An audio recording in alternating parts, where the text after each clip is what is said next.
Greetings Hexan counterplayers, and thanks for tuning in again to my presentation of John Tiller's campaign series Vietnam Battle of Ap Bac episode 3, and we move on to turn 14 of 30.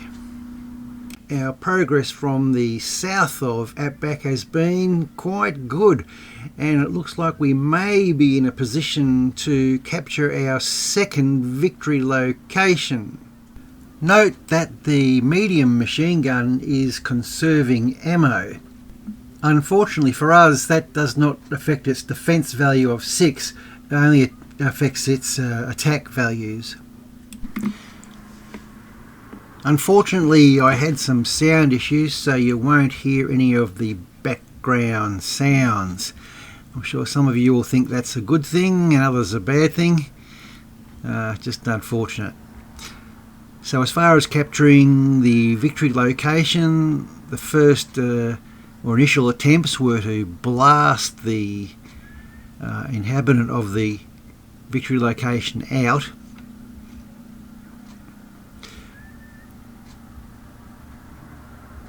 But as you can imagine, once they're in these victory locations, I imagine the AI would put them on hard defence. So rather than lose the hex, they'd rather lose points off the unit.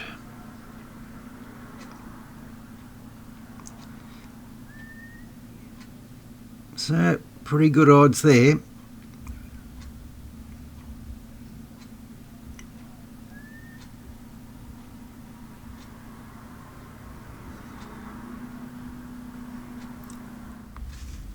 So 15 event points to the good, so definitely making progress, and not to mention the fact that we did not take any damage in the assault, so that was definitely a very positive result for us.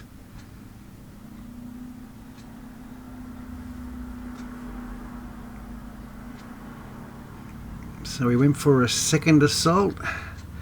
Not as handsome odds as in the previous occasion, but much to my surprise we actually we defeated the whole unit, so we're able to capture that whole hex. In front of us is a pillbox, so if we can walk straight into there, we've really made some excellent progress.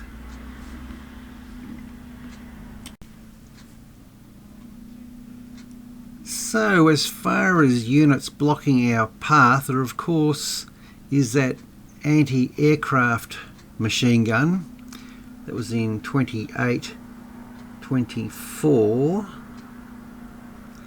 It's just cropped up there. So we need to take care of him.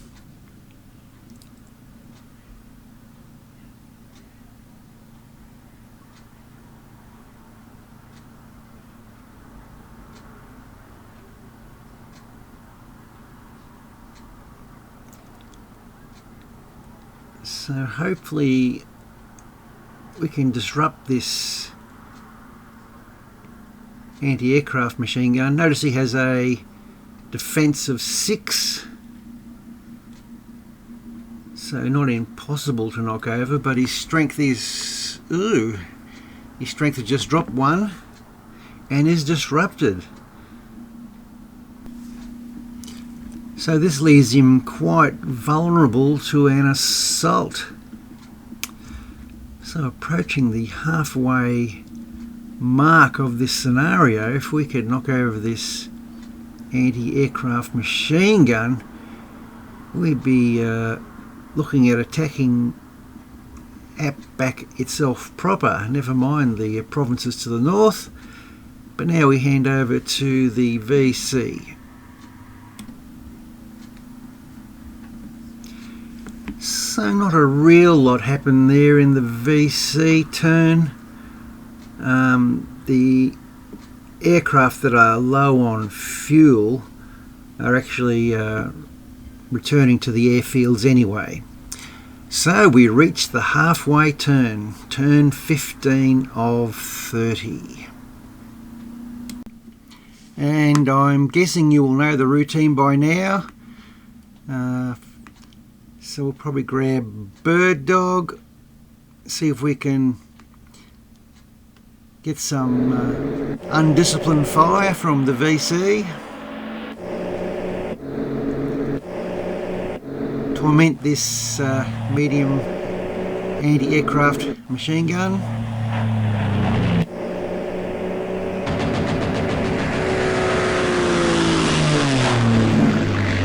The reason there he didn't fire was of course because he was disrupted, I presume. So with him being disrupted, it's just a gimme to go for an assault, I think, especially at this level where we get to see the assault odds. And we gain 15 event points, and what's more, we didn't sustain a scratch. So it would seem at this stage that our method of using a narrow front rather than attacking along the broad front, which is what happened in reality, is producing better results for us.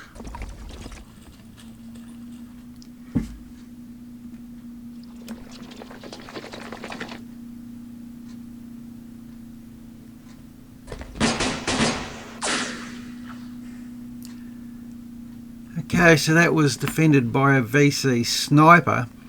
You might remember from our last sniper, they have quite good defensive factors.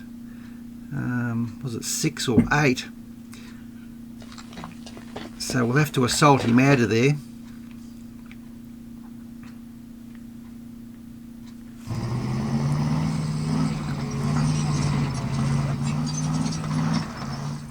Seeing if I can move my carrier up and perhaps use the firepower.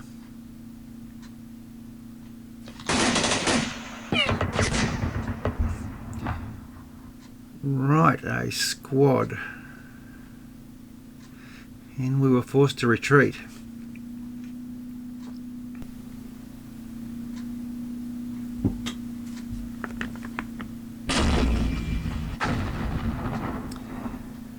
Right, reduced by 1 and disrupted. Disruption's always good from our perspective because it makes them so much easier to assault with their defensive factors halved.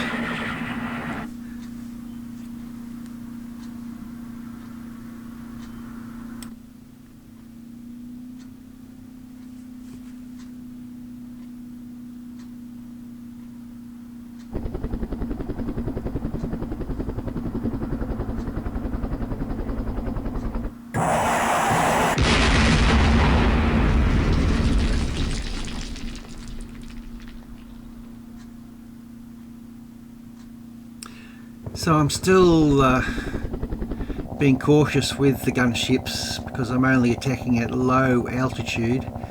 If we go down one more level to nap of the earth, their firepower doubles, but of course their risk commensurately probably doubles as well.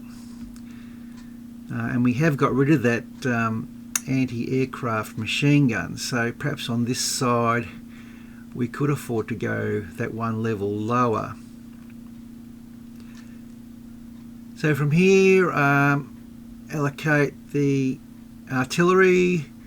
We'll put in a airstrike, and then after this, I then go back to the north of the map, organise all the helicopters, and that Northern Arvin company continues its move towards the north of Atback. But the main action at this stage is in this part of the map, so I'll just concentrate in this area here. But be aware I am doing all that action in the north of the map as well. So using the M key here to check that everyone's moved, all that usual stuff.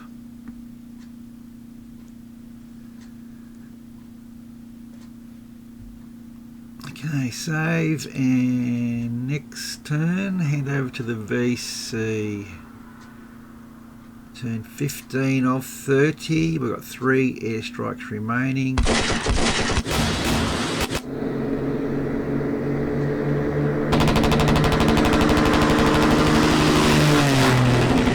So our aircraft run comes in, and the 105s. And it looks like that one's spread. And we move on to turn 16 of 30.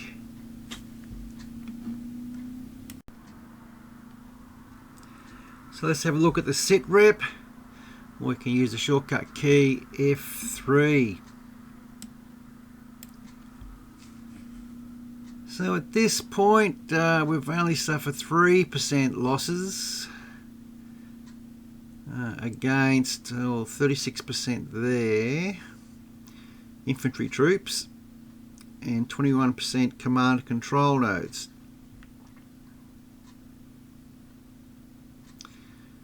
The strength report,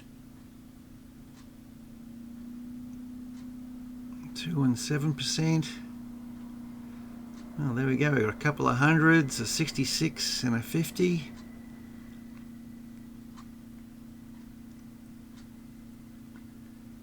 And the big important one is the progressive, which shows the that we're minus 188.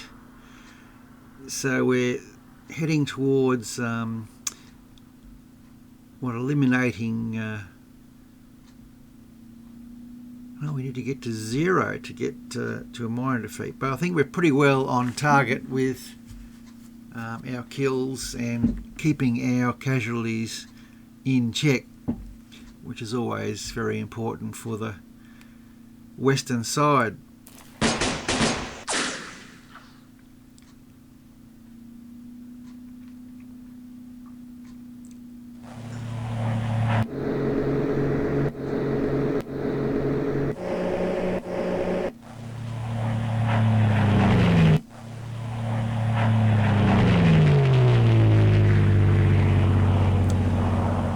So the yellow wave continues each surge.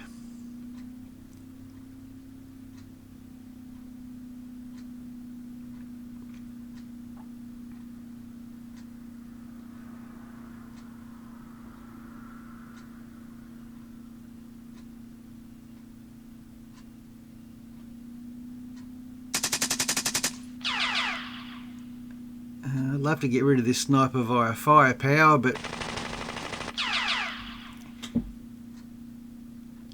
they seem quite impervious to it.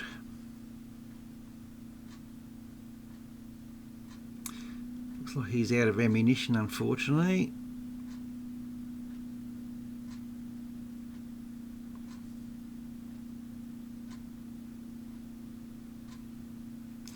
So this engineer is really the unsung hero of the assaults. You know, its assault factor of 8 is what really is helping us win these assaults. So without the engineer unit involved, it would be a lot harder. Right, so for the first time we've actually been stopped in our path. Our assault wasn't successful. But I think our firepower here is just becoming overwhelming. It's only a matter of time. You can see there now with the sniper, that bottom right number is 8. That's his defense factor plus being in a bunker. So it's not easy to dig out.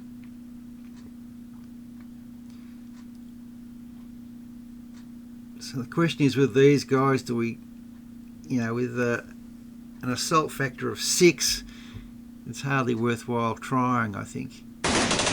So we'll go for the fire and hope, but I'm not overly optimistic.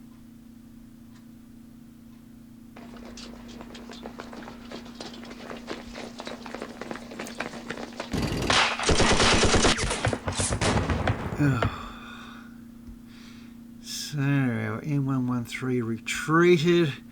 I was hoping I could take that squad forward into that village hex there, but firepower was too much initially, so a regular infantry, a platoon in a bunker. Can our Huey do something? No. So once again, do I bring the Huey down to nap of the earth level to double its firepower? Although we are making pretty good progress as we are. Maybe being a bit too cautious with the Hueys.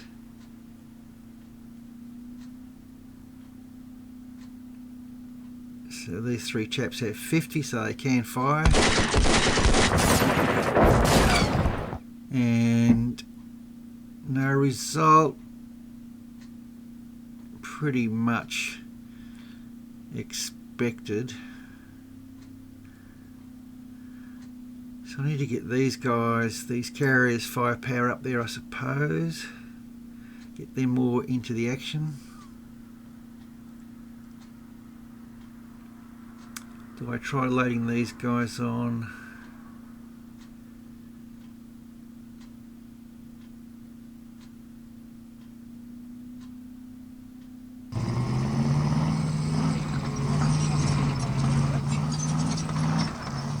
Move these guys. I should have.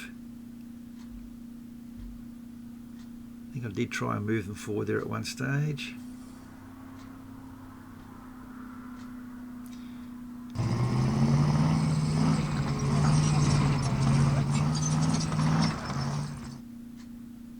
And just move him up. And I think that's almost about it for app back itself. So these are the guys coming from the north. You can see they're slowly making their way down. We're getting a leader down there. Rather than going straight south, I'm actually planning on going for that northerly village hex,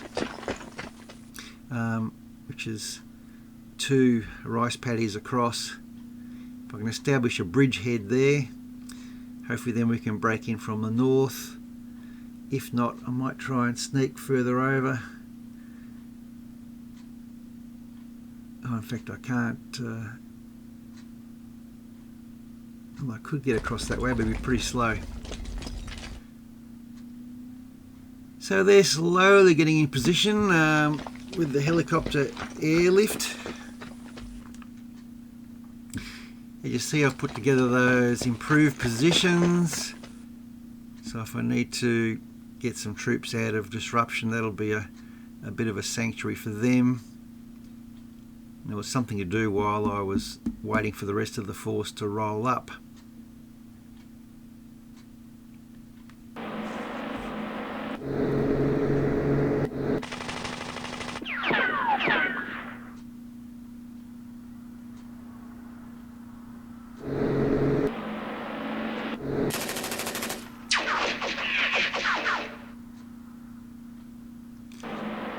So Bird Dog doing some good work as usual. So I think that machine gun can actually fire 3 times.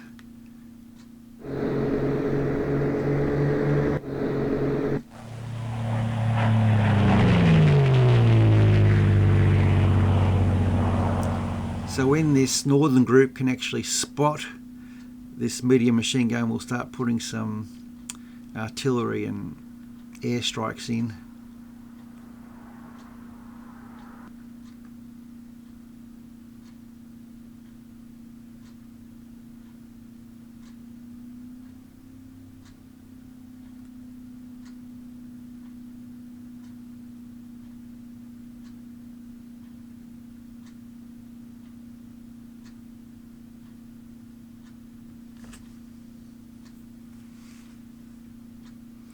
Yep, they've all moved.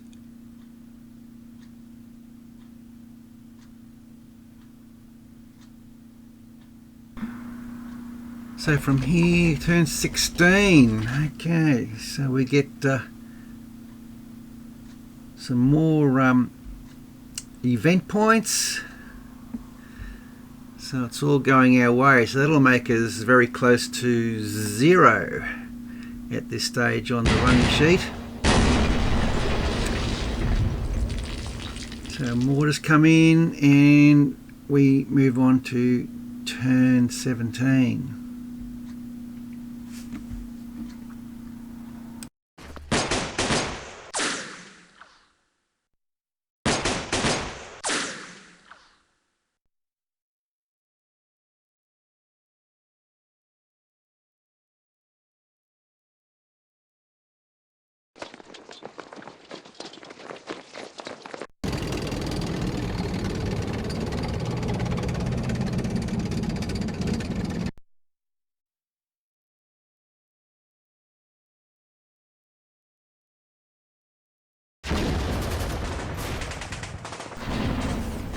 So the story of the success of overwhelming local firepower winning continues its steamroller effect as we move north.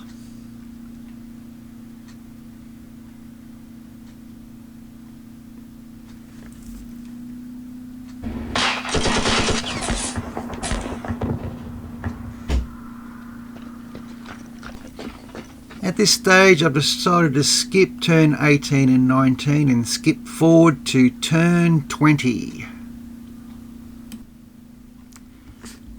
So at this time the battle in the north of Outback was just starting to warm up. Good old Bird Dog was still doing his good job of drawing fire.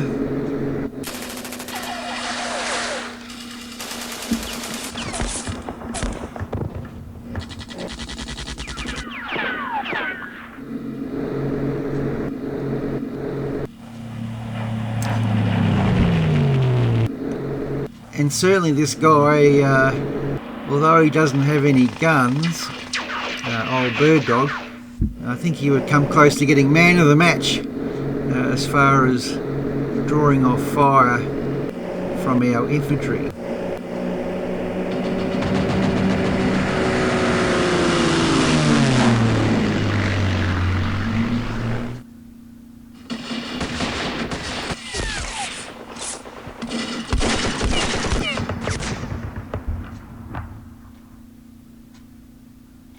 Certainly this northern approach is fairly difficult.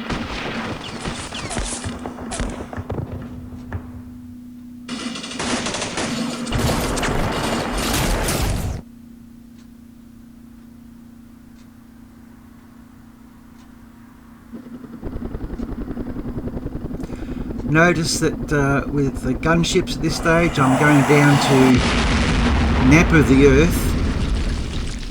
So that doubles our firepower from 8 to 16.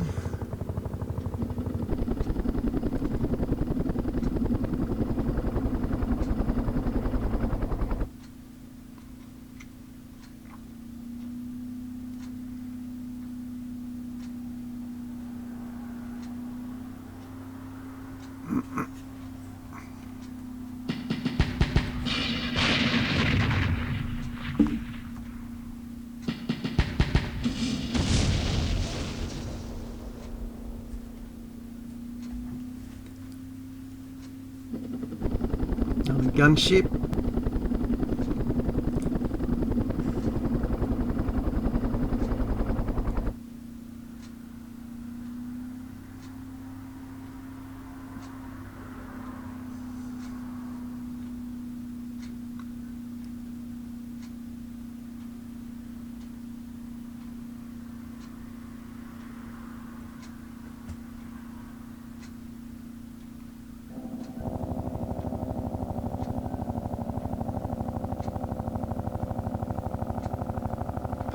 Down to Nap of the Earth, pointing the right way.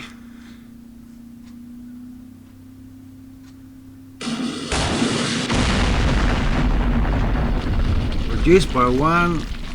That's more like it. And disrupted, which means he's basically a goner as far as an assault goes. And this assault doesn't even have our engineer in it, but an overwhelming victory for the side of goodness and niceness. For those of you who remember Don Adams and Get Smart.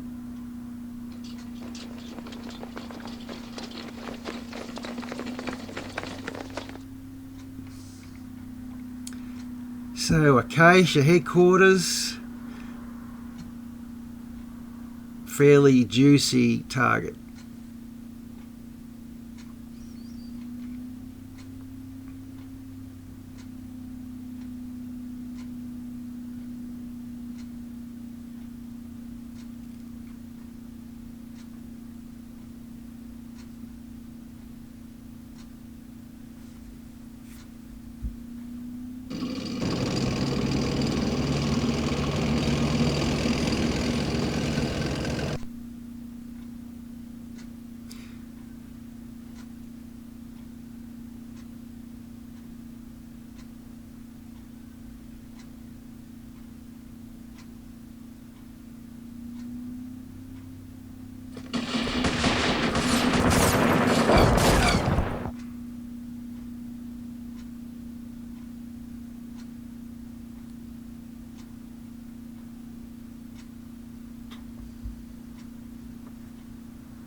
So an insurgent platoon,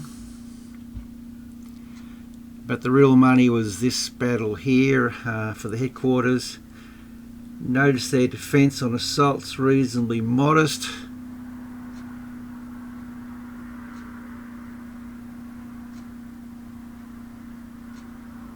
Killer assault numbers.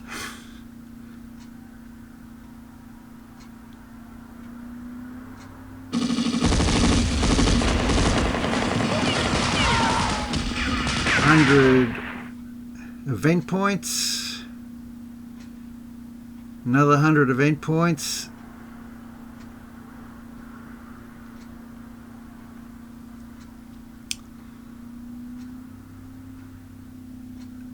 So at this stage it was looking like it was pretty much one-way traffic. So we have a look at the status, and we're currently at a minor victory with 10 turns to go. So I think we've pretty much figured out the formula for winning this scenario. Up north was an interesting problem still, but I think as far as this presentation goes, I'll call it quits at this stage. So thanks for tuning in to my presentation of campaign series, The Battle of Outback. I hope it was mildly entertaining and you were able to learn something. Certainly, if you're interested in Hex Encounter play, I strongly recommend, and you're interested in Vietnam, this is a title well worth picking up. So thanks, and I'll catch you next time. Enjoy your gaming. Bye.